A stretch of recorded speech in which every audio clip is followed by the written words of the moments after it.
Hello dear students, एक बार फिर से आपका मोस्ट वेलकम है।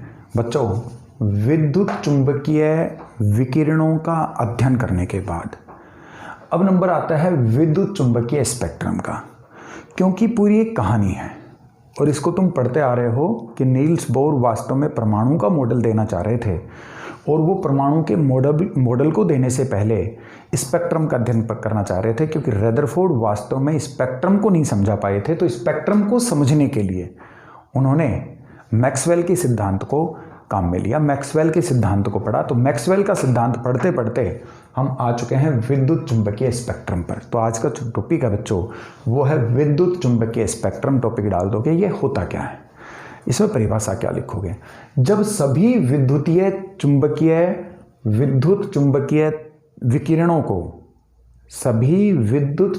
विकिरणों को उनकी आवृत्ति के बढ़ते हुए क्रम में व्यवस्थित किया जाता है। देखो ये आवृत्ति बढ़ रही है, इधर 10⁴ से 10⁻24 तक हो गई है, तो आवृत्ति के बढ़ते हुए क्रम में व्यवस्थित किया जाता है। तो जो स्पेक्ट्रम प्राप्त होता है उसको विद्युत चुंबकीय स्पेक्ट्रम बोलते हैं। ठीक है, परिभाषा समझ गए।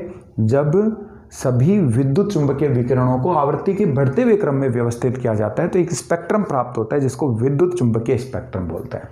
और ये सामने विद्युत चुंबकीय स्पेक्ट्रम बना हुआ है, ये विद्युत चुंबकीय स्पेक्ट्रम बच्चों। तो इसमें देख रहे हो तुम, अलग अलग किरणें हैं, कॉस्मिक किरणें हैं, गामा किरणें, एक्स किरणें, अल्ट्रावायलेट, यूवी बोलते हैं इसको, इंफ्रारेड IR बोलते हैं, सूक्ष्म किरणें, रेडियो किरणें। ठीक है, ओके बच्चों। इधर तुम देख रहे हो तरंग दैर्घ्य बढ़ रही है और इधर जो है इनकी आवृत्ति बढ़ रही है। और एक इसका छोटा सा भाग जिसको हम बोलते हैं दृश्य क्षेत्र। देखो पूरा स्पेक्ट्रम ऊपर बना है, छोटा सा भाग उसको बोलते हैं दृश्य क्षेत्र। बाकी ये दृश्य क्षेत्र है, बाकी अदृश्य क्षेत्र है। तो दृश्य क्षेत्र क्या होता है? जिसे आंखों से देखा जा सकता है, ठीक है, नेक्ड आई से देख सकते हैं। अदृश्य क्षेत्र क्या होता है? जिसे देखने के लिए विशेष यंत्र की आवश्यकता पड़ती है, उसको हम देख नहीं सकते। उनको देखने के लिए विशेष यंत्र की आवश्यकता पड़ेगी, उसको हम बोलते हैं अदृश्य क्षेत्र। ओके बच्चों, देखो विद्युत चुंबकीय स्पेक्ट्रम की परिभाषा लिखने के बाद आपको ये बना देना है।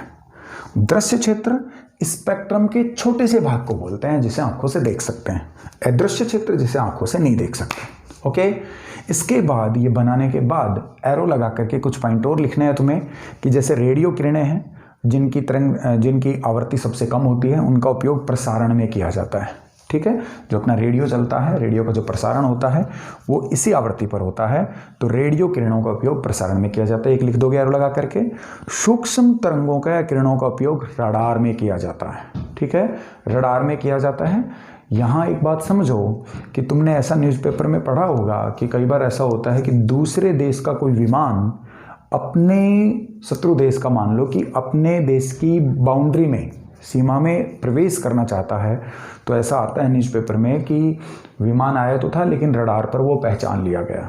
तो वो जो रडार पर पहचानते हैं उसमें सूक्ष्म किरणों का उपयोग करते हैं रडार पर पहचानने के लिए। ठीक है, रडार पर किसी चीज़ को देखने के लिए।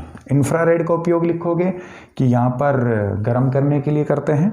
और अल्ट्रावायलेट जो पराबैंगनी किरणें, अल्ट्रावायलेट मतलब पराबैंगनी किरणें हैं, वो सूर्य की विकिरणों का एक भाग है। ठीक है, एक्स किरणें जैसे एक्सरे में करते हैं, एक्सरे में जो आर पार जाने की क्षमता, भेदन क्षमता ज़्यादा होती है, तो एक्स किरणें हैं, इसलिए सबका अलग अलग तरीके से उपयोग होता है। और उसके बाद ये स्पेक्ट्रम बना दोगे। नीचे ये स्पेक्ट्रम किसका? विद्युत चुंबकीय स्पेक्ट्रम पर ऊपर बना है। वो दृश्य क्षेत्र जो ये दिखाई देगा वो छोटा सा भाग नीचे है। और लिख देना दृश्य क्षेत्र क्या है कि जिसे स्पेक्ट्रम का वह भाग, छोटा सा भाग, स्पेक्ट्रम का वह छोटा सा भाग जिसे आंखों से देखा जा सकता है। और अदृश्य क्षेत्र में लिख दोगे स्पेक्ट्रम का वह भाग जिसे देखने के लिए विशेष यंत्र की आवश्यकता पड़ती है बच्चों, तो यह है अदृश्य क्षेत्र। ओके, तो आज की इस क्लास में हमने दृश्य और अदृश्य क्षेत्र के बारे में बात की है बच्चों, और स्पेक्ट्रम के बारे में बात की है। इसके बाद हम रदरफोर्ड के मॉडल को आगे ले जाएंगे। रदरफोर्ड के मॉडल की जो कमियां थी जिसमें हम स्पेक्ट्रम का अध्ययन करना चाह रहे थे, इसके बाद ये तो हमने पढ़ा है कि रदरफोर्ड में जो स्पेक्ट्रम आता है ये मैक्सवेल का तरंग सिद्धांत है। इसके बाद प्लांक का क्वांटम सिद्धांत और आता है, तो नील्स बोर ने उसका अध्ययन भी किया, उसके बाद उन्होंने अपना मॉडल दिया है। तो इसके बारे में बात करते हैं नेक्स्ट क्लास में। ओके बच्चों।